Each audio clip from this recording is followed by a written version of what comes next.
हेडलाईन्सचे प्रायोजक आहे NBC bearings, लांब पळण्यासाठी।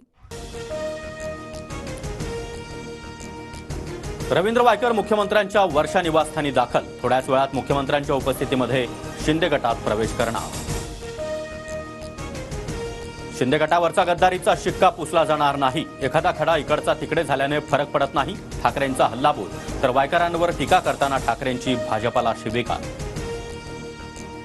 उद्धव ठाकरेंनी सत्ता असताना मला मंत्री केलं नाही, पक्षफुटीनंतर देखील मला गटनेता केलं नाही। भास्कर जाधव यांची ठाकरेंवर जाहीर नाराजी। ओमराजेंना खासदारकीचं तिकीट द्यावं यासाठी ठाकरेंना 10 कोटींचा चेक दिला होता। आरोग्यमंत्री तानाजी सावंत यांचा मोठा गौप्यस्फोट।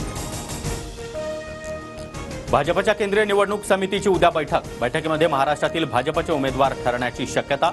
बैठकीनंतर कोणत्याही क्षणी उमेदवारांची घोषणा होण्याची शक्यता। मुख्यमंत्री एकनाथ शिंदे, उपमुख्यमंत्री देवेंद्र फडणवीस आणि उपमुख्यमंत्री अजित पवार उद्या दिल्लीला जाणार। महायुतीचा जागा वाटपाचा फॉर्म्युला ठरण्याची शक्यता। महायुतीच्या जागा वाटपाबाबत उद्या फायनल होणार। तिघांचा सन्मान राहील अशा जागा मिळतील, अजित पवारांची माहिती।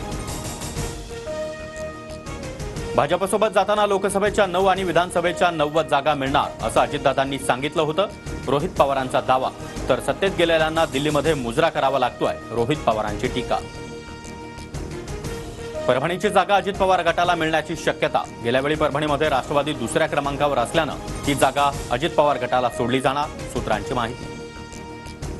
भाजपसोबत 30 वर्षांपासून भावनिक युती। भाजप शिवसेना यांची युती टिकली पाहिजे, शिवसेना नेते रामदास कदम यांचं वक्तव्य।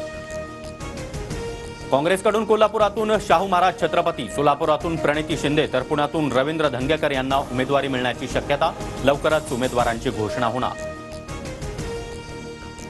खिचडी घोटाळ्यातील आरोपीचा प्रचार कसा करायचा, अमोल कीर्तिकरांच्या उमेदवारीवरून संजय निरुपम यांचा सवाल।